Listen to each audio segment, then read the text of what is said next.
오늘 하세나 본문은 마가복음 11장 1절에서 19절까지의 말씀입니다. 그들이 예루살렘 가까이에 곧 올리브산에 있는 벳바게와 베다니 가까이에 이르렀을 때 예수께서 제자 둘을 보내시며 그들에게 말씀하셨다. 너희는 맞은편 마을로 가거라. 거기에 들어가서 보면 아직 아무도 탄 적이 없는 새끼 나귀 한 마리가 매여 있을 것이다. 그것을 풀어서 끌고 오너라. 어느 누가 왜 이러는 거요? 하고 물으면 주님께서 쓰시려고 하십니다. 쓰시고 나면 지체 없이 이리로 돌려보내실 것입니다. 하고 말하여라.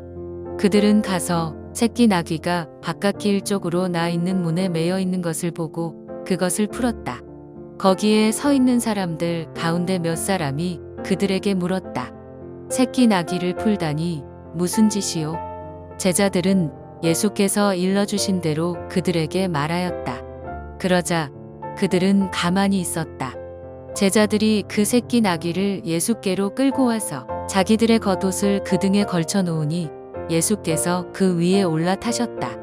많은 사람이 자기들의 겉옷을 길에다 폈으며 다른 사람들은 들에서 잎 많은 생나무 가지들을 꺾어다가 길에다 깔았다. 그리고 앞에 서서 가는 사람들과 뒤따르는 사람들이 외쳤다. 호산나, 복되시다. 주님의 이름으로 오시는 분, 복되다. 다가오는 우리 조상 다윗의 나라여. 더없이 높은 곳에서 호산나. 예수께서 예루살렘에 이르러 성전에 들어가셨다. 그는 거기서 모든 것을 둘러보신 뒤에 날이 이미 저물었으므로 12제자와 함께 베다니로 나가셨다. 이튿날 그들이 베다니를 떠나갈 때 예수께서는 시장하셨다.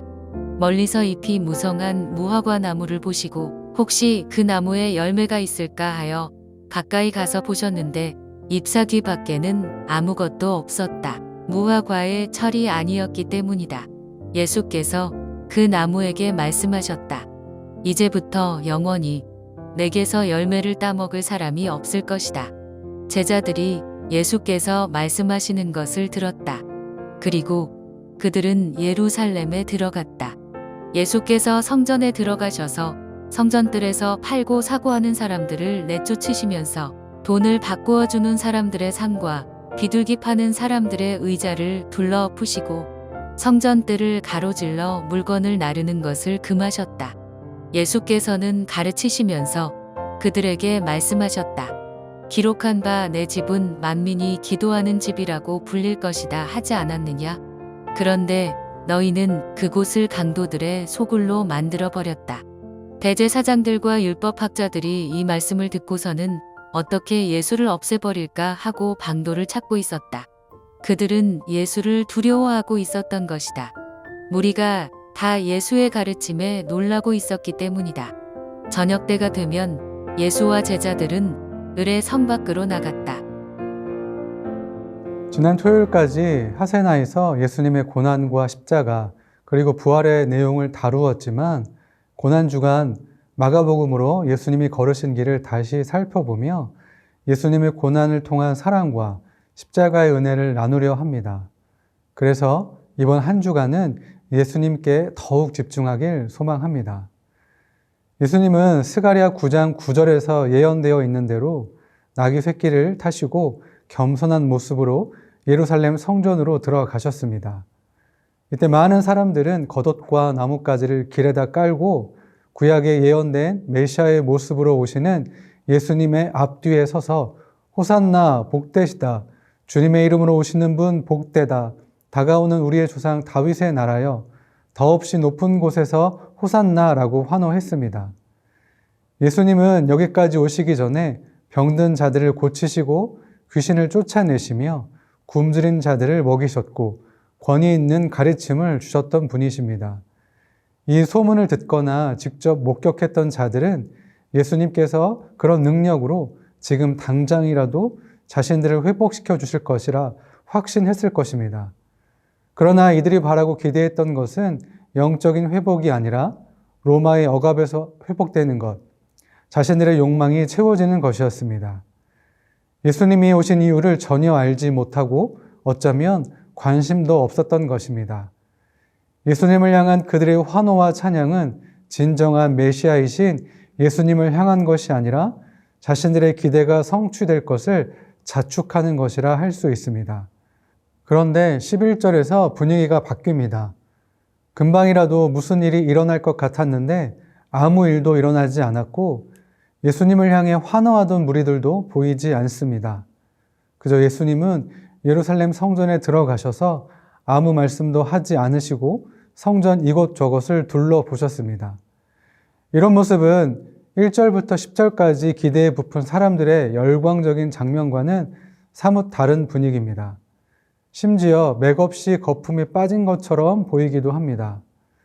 그러나 예수님께서는 성전을 둘러보시면서 무엇을 보셨으며 무슨 생각을 하셨을까를 생각해 보면 앞으로 어떤 일이 벌어질지 기대하게 합니다. 예수님과 제자들은 성전을 둘러보시고 베다니로 나갔다가 이튿날 그곳을 떠나실 때 예수님께서 시장하시어 잎이 무성한 무화과 나무를 보시고 그 나무에 열매가 있을까 하여 가까이 가셨는데 잎사귀 밖에는 아무것도 없었습니다. 이는 무화과철이 아니었기 때문입니다. 그러자 예수님께서 그 나무를 향하여 이제부터 영원히 내게서 열매를 따먹을 사람이 없을 것이다 라고 하셨습니다. 언뜻 보면 무화과철도 아닌데 열매가 없다고 화를 내고 저주하시는 모습이 정신 이상이나 아주 신경질적인 것처럼 보일 수 있습니다. 그런데 예수님은 다른 의도가 있으셨습니다. 이스라엘에서 무화과는 보통 6월에서 11월까지 열린다고 합니다. 그런데 6월절은 보통 4월이니 당연히 익은 열매를 찾을 수 없습니다.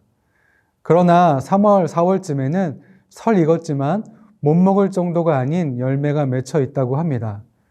그러니까 무화과철이 아니었다는 것은 무화과 열매가 전혀 없다는 것이 아니라 알맞게 익은 열매가 없다는 뜻입니다. 그리고 보통 3, 4월쯤에 열매가 달려 있어야 6월 이후부터 익은 열매를 얻을 수 있는데 그때까지도 열매는 없고 잎만 무성하게 있다면 때가 되어서도 익은 열매를 얻을 수 없을 것입니다.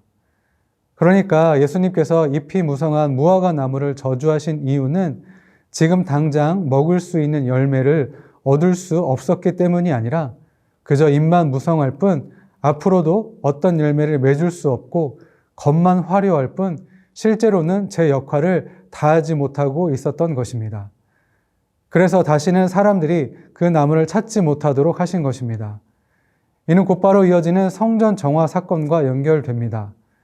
성전에 들어가셔서 성전 뜰에서 사고 파는 사람들을 내쫓으시며 돈을 바꾸어주는 사람들의 상과 비둘기 파는 사람들의 의자를 엎으시며 그들을 꾸짖으신 이유는 성전이 만민이 기도하는 집, 하나님의 임재를 경험하고 하나님을 예배하는 제 역할을 다하지 못하고 있음을 폭로하신 것입니다.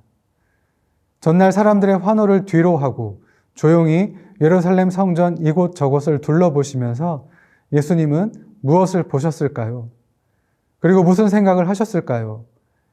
이미 역할과 기능을 상실한 성전을 폐하고 성전의 역할을 회복시키시며 새로운 성전을 세우실 생각을 하지 않으셨을까요? 그러기 위해서는 자신이 반드시 십자가의 고난을 통과하셔야 했을 것입니다. 이사야 53장 2절에 그는 주님 앞에서 마치 연한 순과 같이 마른 땅에서 나온 싹과 같이 자라서 그에게는 고운 모양도 없고 훌륭한 풍채도 없으니 우리가 보기에 흠모할 만한 아름다운 모습이 없다라고 기록하고 있습니다. 예수님은 이런 볼품없는 모습으로 나귀를 타고 예루살렘으로 들어가셨지만 예수님은 왕이시며 구원자이시며 성전을 새롭게 하실 분이십니다.